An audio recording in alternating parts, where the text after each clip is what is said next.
Dois ex-presidentes, dois lados. Um foi preso por corrupção. O outro usa tornozeleira eletrônica, investigado por atacar a democracia. E mesmo assim, metade do país ainda defende esses nomes como se fossem intocáveis. Como se política fosse torcida organizada de futebol. Não tem nada para comemorar quando os líderes mais populares da nossa história recente acumulam mais processos do que propostas. O Brasil segue dividido, comemorando tragédia institucional como se fosse gol em final de Copa do Mundo. Isso não é democracia madura.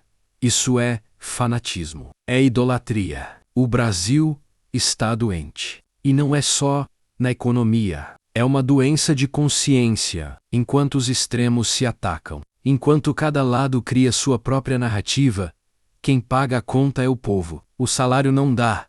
O gás virou artigo de luxo. Os empregos somem. E o debate virou guerra. Uma guerra de narrativas que não resolve o prato do trabalhador. O comércio da quebrada.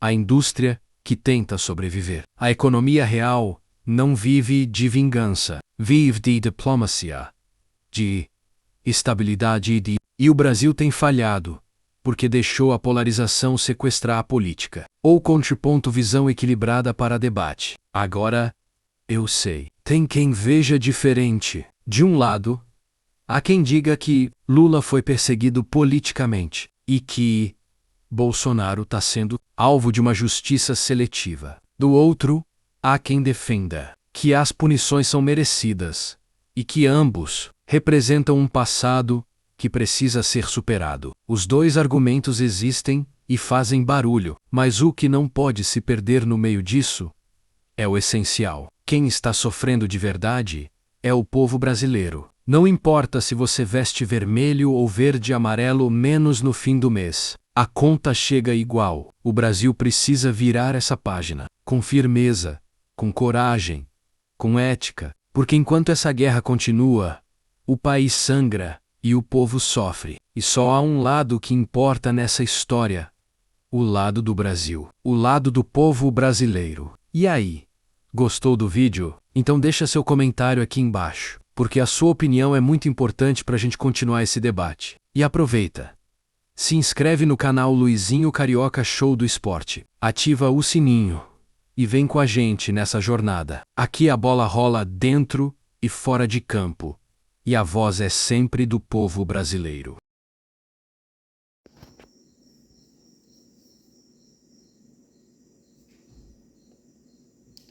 No dia de ontem, dia 11 de setembro de 2025, o ex-presidente Jair Bolsonaro foi condenado pelo STF a 27 anos de prisão. Essa decisão histórica não é apenas um marco para a democracia brasileira, mas também pode impactar diretamente as relações entre Brasil e Estados Unidos de uma forma nunca vista antes. Queria conversar com vocês sobre o que aconteceu, o que significa o voto divergente do ministro Luiz Fux e quais são as novas sanções que os Estados Unidos já estão prontos para aplicar contra o Brasil. Ontem, a primeira turma do STF condenou Jair Bolsonaro a 27 anos e 3 meses de prisão, com início em regime fechado, por 5 crimes ligados à tentativa de golpe de Estado após as eleições de 2022. 4 ministros o consideraram líder de uma organização criminosa que planejou impedir a posse do presidente Lula. Ações que incluíram os ataques às urnas eletrônicas, desinformação e até cogitação de assassinatos de autoridades. A votação acabou terminando com 4 votos a 1, com os ministros Alexandre de Moraes, Flávio Dino, Carmen Lúcia e Cristiano Zanin votando pela condenação. Esse é o primeiro caso na história do Brasil de um ex-presidente que é condenado por golpe de Estado. O julgamento que começou no dia 2 de setembro ganhou uma atenção internacional, mas especialmente por causa da relação próxima entre Bolsonaro e o presidente dos Estados Unidos, Donald Trump. A decisão do STF coloca o Brasil em um momento delicado, com reflexos diretos nas relações diplomáticas e econômicas com os Estados Unidos. Um ponto importante desse julgamento foi o voto dissidente do ministro Luiz Fux. Conhecido por uma postura punitiva, Fux surpreendeu ao votar pela anulação do processo e a absolvição de Bolsonaro e outros réus, exceto Mauro Cid e Walter Braga Neto. Ele argumentou que o STF não teria competência para julgar o caso, já que os réus não possuem mais foro privilegiado, e que os crimes denunciados como tentativa de golpe deveriam ser absorvidos por outros, resultando em penas menores. Esse voto isolado, que gerou muitas críticas no Brasil, foi recebido com entusiasmo por aliados de Bolsonaro, incluindo o próprio governo de Donald Trump. O posicionamento de Fux reforça reforça a argumentação americana de que o STF está conduzindo uma caça às bruxas contra Bolsonaro, o que aumenta ainda mais a tensão entre os Estados Unidos e o Brasil.